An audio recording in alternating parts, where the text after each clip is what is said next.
And I know that our panelists really did an amazing job on touching on our subject. So thank you so much for that.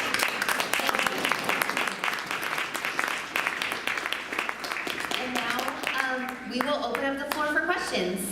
Anyone want to go first? I promise it's a cool gift. Anyone?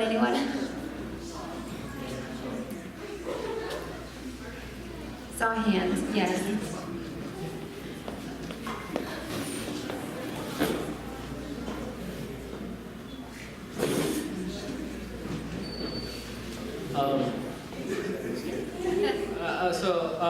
I have a little stuttering problem when I talk sometimes, and I want to know if you guys have a way to stop it sometimes, to stop my stuttering.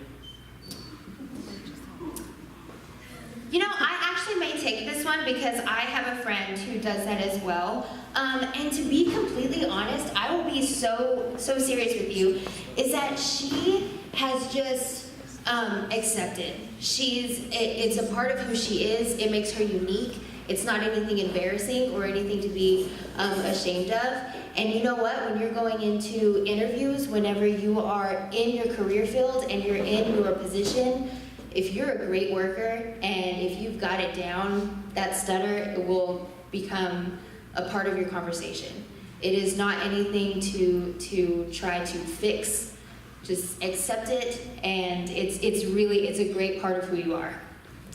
And sometimes if you find yourself stuttering, a lot of times it can be enhanced by nerves, I would think. Maybe if you're feeling nervous sometimes, or you feel like somebody's expecting you to hurry up and say something. So you might just try slowing down a little bit, just kind of take a breath, slow down, make them wait for you.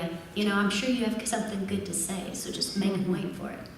Yeah, or don't focus on that as being, you worry about it and it's gonna bother you to a point where you can't really get your point across and, be yourself in your meeting. Like you don't want to keep going back to that, thinking about it, because just like Stephanie, I've worked with people who, have dealt with the stutter, or, and it's not anything that you even think past that first conversation or at all really, so I think you just have to do what you do and, like you said, be yourself and just, have the best interview that you can have.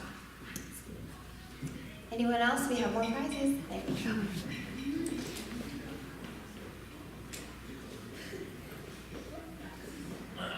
I'm not really sure what question to ask, but I know having a vocabulary is very important. But what if, like me, I feel like I talk very good. I do talks at church or things in here like that, but I feel like my vocabulary is not as extensive as it could be or should be. I mean, is that, like I said, I know it's a plus, but is it, I don't know really what I'm trying to say. It's very, very beneficial. Is it something that I pay attention to? Or is it just something that, just a plus, but still you look over that? I would just do the best you can on that.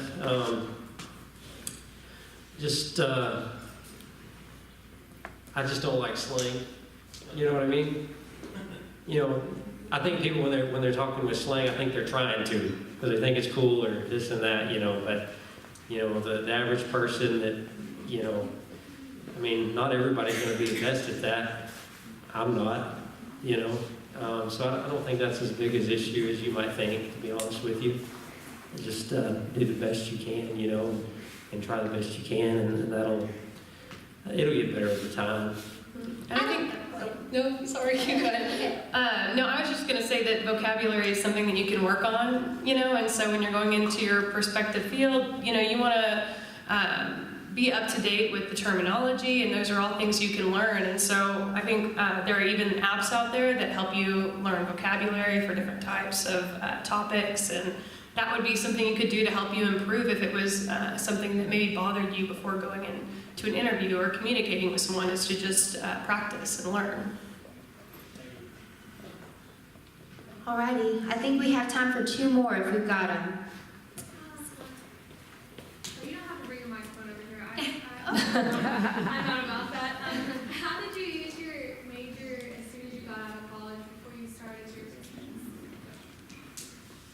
Can we go first?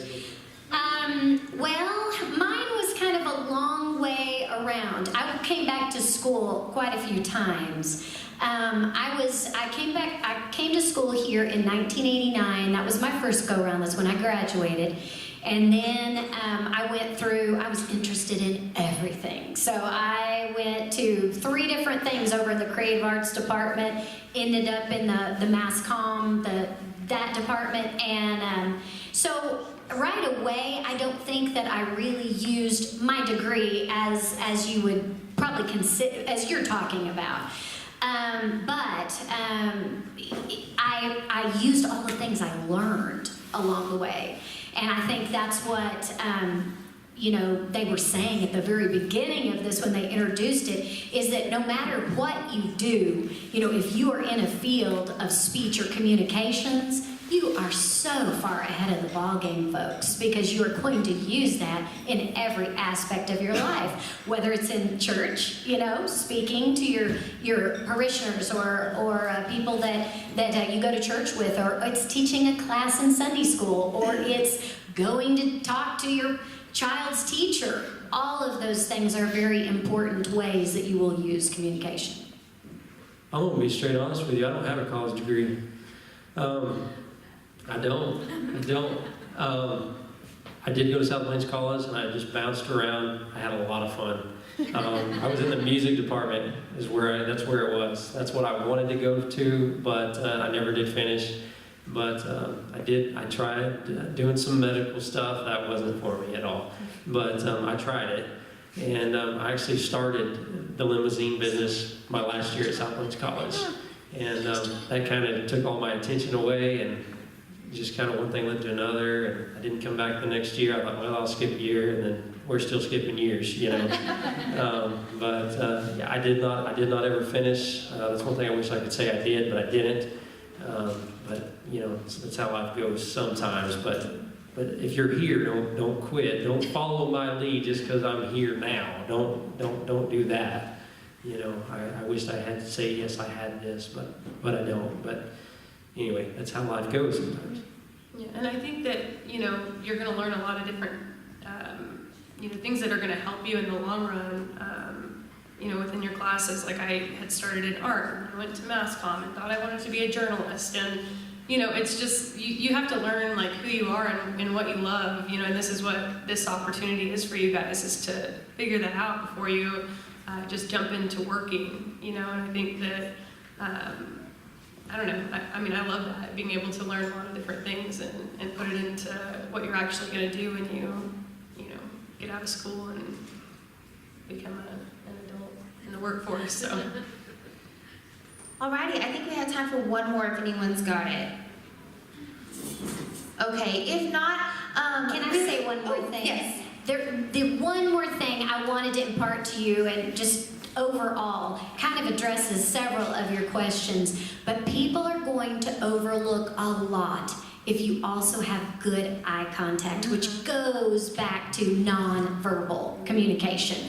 So good eye contact, you may not have all of the 25-cent words to use, but if you're to the point and you're well-spoken with the words that you use, and you have good eye contact and you smile, people cannot, I can't also express that enough. You need to smile, make people feel good about sitting there with you. So anyway. No, thank you so much. And actually, I'm very glad that Derek brought up that he's not actually a graduate of South Plains College.